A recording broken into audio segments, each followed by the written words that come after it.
Parts of speech का सबसे महत्वपूर्ण पार्ट होता है वर्ब। वर्ब को जाने बिना ग्रामर को समझ पाना मुश्किल होता है। वर्ब की डेफिनेशन है, ए वर्ब डिनोट्स एक्शन। जहाँ भी कोई एक्शन, कोई क्रिया, कोई कर्म दिखाई पड़ता है, कर्म वो ऑब्जेक्ट नहीं जो हिंदी में कर्म होता है, कर्म करना, वो वर्ब होती है। A verb is more important than a subject. एक वर्ब एक सब्जेक्ट यानी कर्ता से भी महत्वपूर्ण होती है। There can be a sentence without a subject but there can be no sentence without a verb. इतनी महत्वपूर्ण होती है कि एक वाक्य कर्ता के बिना तो हो सकता है, लेकिन वर्ब यानी क्रिया के बिना नहीं हो सकता है। वर्ब की टाइप्स मैं आपको पहले ही बता चुका हूँ। Main verb, helping verb, linking verb, modal verb, conjugative verb, ये सारी वर्ब की टाइप है। तो आज हम वर्ब की टाइप को डिफाइन करेंगे। Main verb, it is the main action of a subject. किसी कर्ता का मुख्य कार्य, मुख्य जो कार्य है वो मेन वर्ब होती है। इट हैज़ टू पार्ट्स, इसके दो भाग होते हैं, transitive verbs, intransitive verbs. Transitive verb यानी सकर्मक क्रिया, इसके लिए किसी ऑब्जेक्ट की आवश्यकता होती है। इंट्रांजिटिव वर्ब, इसमें किसी भी ऑब्जेक्ट की आवश्यकता नहीं होती है। जैसे ही टेक्स फूड, टेक्स ट्रांजिटिव है ये, और इसके बाद में फूड ऑब्जेक्ट है। He goes to market, goes to school, he goes to school, तो ये पूरक है क्योंकि स्कूल नाउन तो है लेकिन उससे बीच में प्रीपोजिशन से जोड़ा गया है। तो यहाँ पर डायरेक्टली ये ऑब्जेक्ट नहीं है, ना इनडायरेक्ट ऑब्जेक्ट है, ये यहाँ पर पूरक है, कॉम्प्लीमेंट। तो यहाँ पर गोज जो है आपकी, ये है इंट्रांजिटिव। इसके बाद आती है helping verb. It helps to know about tense and number of a subject. किसी कर्ता का जो टेंस यानी प्रेजेंट, पास्ट, फ्यूचर, वो क्या है, सीक्वेंस क्या है, इंडेफिनिट है, कॉन्टिन्यूअस है, ये सब बताने में हेल्प करती है। There are 3 types of helping verb. 3 तरीके की हेल्पिंग वर्ब होती है। पहली है डू। डू के 3 फॉर्म होते हैं, do, does, did. They are used in indefinite tense, नेमली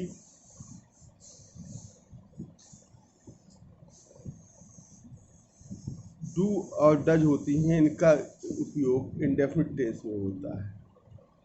ठीक है, इंडेफिनिट नाम से, जैसे do does present indefinite and did in past indefinite. Do does का इस्तेमाल होता है प्रेजेंट इंडेफिनिट में और डिड का इस्तेमाल होता है पास्ट इंडेफिनिट में। डिड पास्ट इंडेफिनिट में, ठीक है। There are always followed by the first form of verb. जब डू डज डिड लिख देते हैं तो उसके बाद वर्ब की फर्स्ट फॉर्म ही लिखी जाती है। जैसे I did not know Mohan, मैं मोहन को नहीं जानता हूँ। डिड सेकेंड फॉर्म यानी पास्ट इंडेफिनिट की हेल्पिंग वर्ब है, और know first form. He does not go to Agra, वह आगरा नहीं जाता है, तो डज प्रेजेंट इंडेफिनिट है, गो फर्स्ट फॉर्म है। दूसरी हेल्पिंग वर्ब है be. It is used in the continuous tenses and followed by verb plus ING. इसका प्रयोग कॉन्टिन्यूअस टेंस में होता है और इसके बाद में वर्ब में आईएनजी लगकर आती है। तो बी का पहला स्वरूप होता है इज एम आर। इस इज एम आर का यूज होता है पास्ट कॉन्टिन्यूअस में, सॉरी प्रेजेंट कॉन्टिन्यूअस में होता है। एक उदाहरण देखें, I am going to Kannauj, मैं कन्नौज जा रहा हूँ।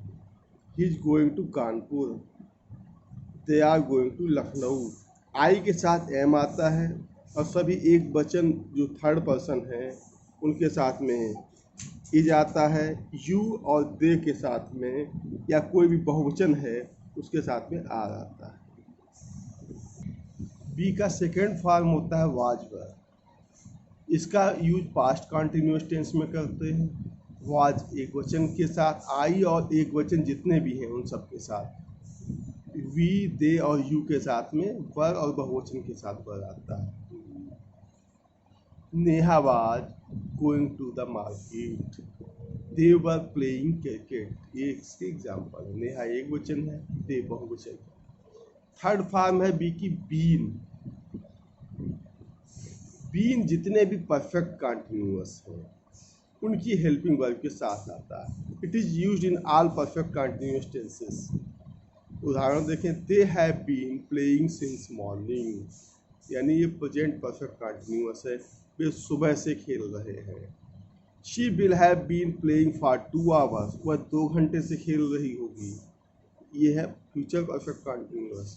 अ teacher had been teaching for a week, अध्यापक 1 सप्ताह से पढ़ा रहा होगा, तो ये है पास्ट परफेक्ट कंटिन्यूअस।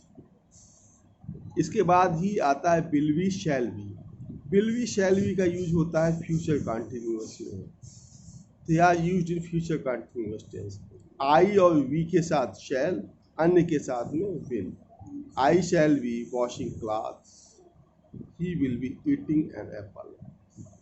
इतने हमारे टू और बी के स्वरूप हैं। इसके बाद आती है लिंकिंग वर्ब। लिंकिंग का अर्थ ही होता है कि वे जोड़ने का काम करते हैं। इनसे हमें टेंस तो पता चलता है लेकिन सीक्वेंस नहीं पता चलता। प्रेजेंट टेंस है लेकिन इंडेफिनिट है, कॉन्टिन्यूअस है, ये नहीं पता चलता है। सिंपल प्रेजेंट, सिंपल पास्ट इसको कह सकते हैं।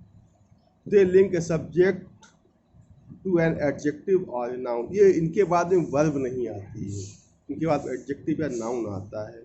दे denote, they never denote sequence of the tense, कभी भी टेंस का अनुक्रम यानी इंडेफिनिट, कॉन्टिन्यूअस, परफेक्ट कंटिन्यूअस ये सब नहीं बताते। ये बी होती है, यानी बी जो हेल्पिंग वर्ब है वही लिंकिंग वर्ब में भी हो सकती है। हेल्पिंग वर्ब में होती है तो इसके बाद में वर्ब प्लस आईएनजी आता है। लिंकिंग होती है इसके बाद में एडजेक्टिव या नाउन आता है। He is a good boy, वो एक अच्छा लड़का। This is Mohan, that was my college. तो ये इसके बाद में देखिए सब एडजेक्टिव या नाउन है, यानी यहाँ पर वर्ब प्लस आईएनजी नहीं आया है, इसलिए linking verb.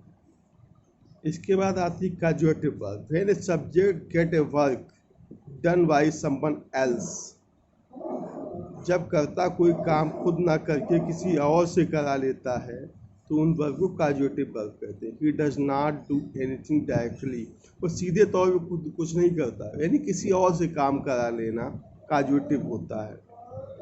I made the boy laugh, मैंने लड़के को हंसाया।